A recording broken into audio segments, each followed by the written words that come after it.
So thanks for joining me for another session of trucking through. This is part 4 now, and all on the same day, because I have nothing to do. I've been freaking waiting to pick up to drop this load for like a day now. I had to reschedule and all this crap. So, yeah, part 4. And you know, guys, tell me if these are too long. Was 11 minutes, was that too long? Like, could you even pay attention for that long? Is it boring? Whatever. You know, I need some feedback. Give me some, give me some feedback from my viewers. And I'll, do I'll shorten it. So, yeah, so part 4. Part 4 is about training with another student.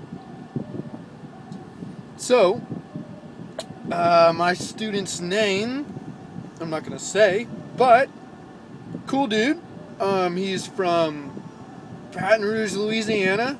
So, I mean, kind of a down-to-earth, kind of country, super country guy.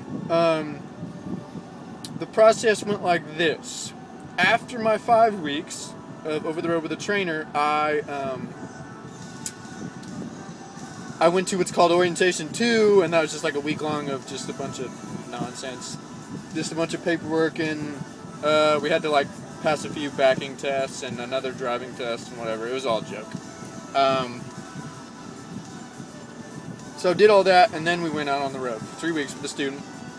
And then we had certain requirements. We had to complete 7,500 miles between the both of us. So it didn't matter how many each person did, as long as both of us cumulatively got 7,500 miles in those 3 weeks. And supposedly we had to cover. Oh, and we also had to do 21 days, no less than 21 days. We had to cover most regions of the United States. That really wasn't like a big requirement. They weren't hard on that. So it was actually pretty fun. Just to kind of have somebody with you that was kind of in the same sort of mindset, I guess. I'm like a lazy. No, never mind. Okay, sorry. I thought I had like a lazy eye. So it's cool to have, kind of share the struggle together of, this trucking business. And, help each other out, learn from each other, don't take this as, I know whatever I know and that's it, don't be stubborn and stupid, learn from each other and, take what you can from the other student. If he's a better backer, then, learn from him, learn from his backing. If I can do paperwork better, then learn from my paperwork. And that's what we did, really. Like, I was better at, taking logs, and we had to do these paper logs just for training. Now we have electronic logs, but our paper logs, he couldn't quite understand a few things, and I had it down pat, so, I kind of taught him a little bit what I know, and he learned from it. And he was a little bit better at backing, so, I kind of looked at what he did and looked at what I did and kind of, took what I could and kind of got better at it. So, excuse me. So, yeah, so we did that and we had fun, man. I don't know if I've ever laughed more in my life. Like, we joked around all the time. There's this one time when this probably isn't going to be funny to you, but I lost it. I was laughing so hard. He had asked me, like, what kind of music do you listen to? So I was like, man, I listen to everything. Like, I mean, you name it. Like, I listen to rap, I listen to hip hop, I listen to country, I listen to all types of rock, and, just whatever. Like, I listen to kind of some folk music, I listen to dubstep, electronic music, like, I listen to everything. So this one time, when people say that, like, I listen to everything, like, a lot of times, like, really they don't. Like, there's some things I really hate listening to. And I mostly like listening to everything. So anyways, we were driving in the truck. I was driving, and I was picking the music because that was just kind of our rule. Like, whoever's driving, like, they pick the music, but don't be, be respectful and don't, like, just play the music that somebody just absolutely hates. So So we did that, and so I had the, I was picking the music, and I put in my iPod, and I had this weird song on my iPod that I didn't even really know was there, and so it comes on, and it's like kind of rap, hip hop, kind of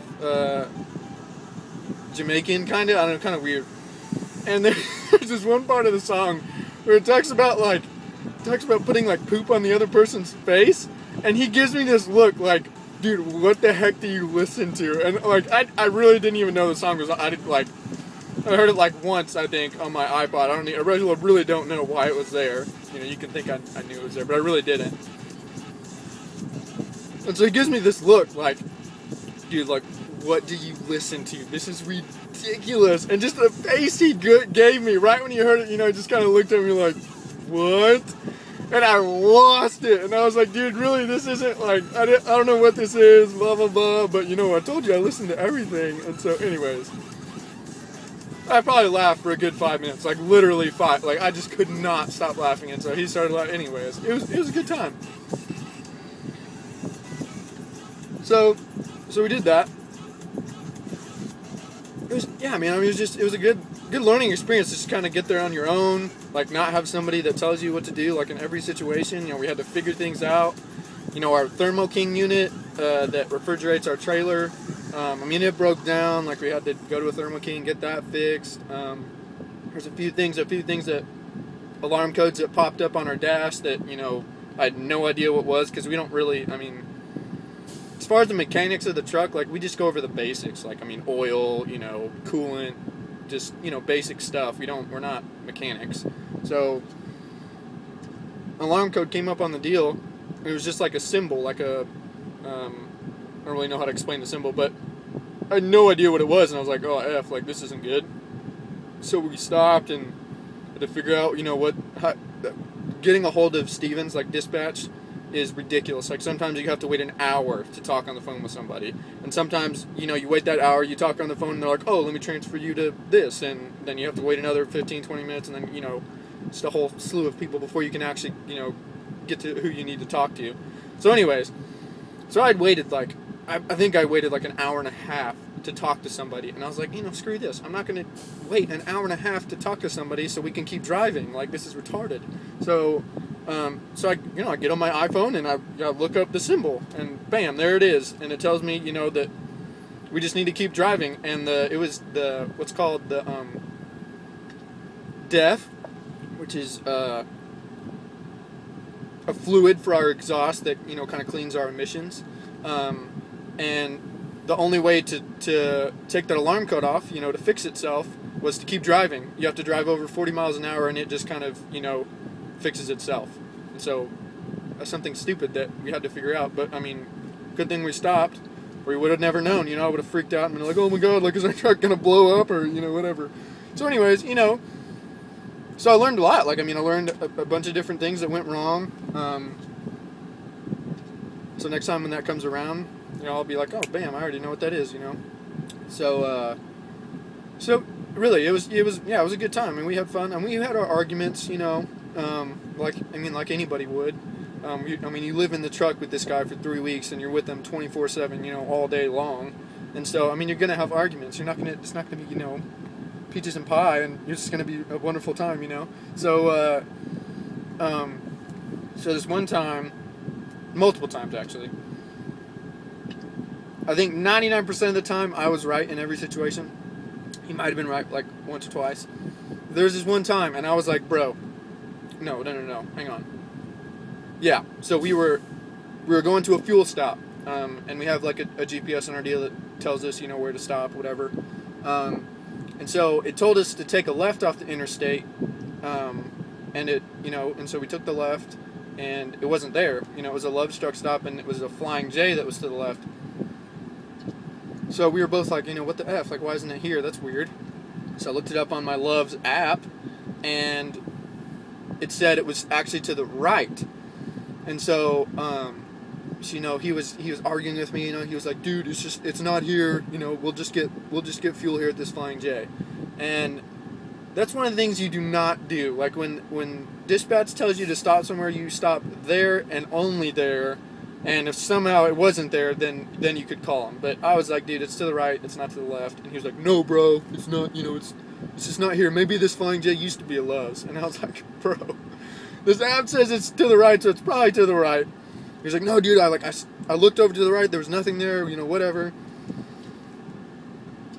And I was first seat, which means I take care of like all the financial stuff, like I pay for way tickets and I take care of all the fuel, like I use my card for the fuel. So it's kind of under me, where we stopped, because it falls on me if something goes wrong. So I was like, bro, like, I don't want to be difficult, but like, let's just, try and go to the right of the interstate and see if it's there. I know you said it wasn't there, but it's probably there. So we go to the right, and of course, Love's Travel Stop is there. And he doesn't say anything. He's like, whatever, you were right. And there was a bunch of situations like that where I was like, come on, dude, like let's do this. And I was right. So yeah, so that's that. Besides, the few arguments we had, it was a good time. We had fun. Just kind of figured things out on our own. It was a lot better than the, working with the trainer, because they just think they know it all, and they, whatever. So, it was much more of a learning experience. I got a lot of chances to back. I crisp and cleaned my backing. I'm no pro at backing still. Right now I'm not. But I got a lot better. So it was a good experience. It really was. It was a good experience. Just kind of just get a little more fine-tuned about, everything in the trucking business. So it was good. I really didn't have any crazy stories. We got stuck in some tight spots as far as like parking lots go, and almost hit a few cars. Really, really close situations that were kind of scary. And he liked to tell me, in every situation's like, take this left, take this right. I'm following the GPS, bro. Like I see it. I'm gonna take the left or the right. You know what I mean? So that was kind of annoying. But like I said, we got through it. It was most of the time it was a good time.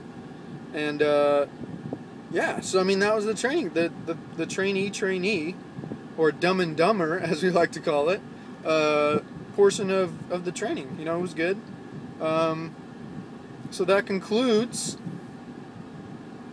What is it? Blog 4 of Trucking Through. Thanks for tuning in. If you did tune in, tell other people, about trucking through, because it's cool, I guess. I don't know, whatever.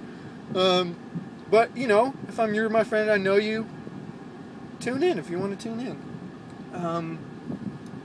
And that's that. There really wasn't any like cool stories, but just wait for the solo portion of my blog, and I've got some good stories. So tune in for those. Sorry if this was a little long. Let me know if it's too long, and I'll kind of shorten it. Just kind of give you the basics. Yeah.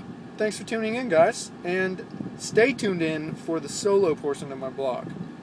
Thanks.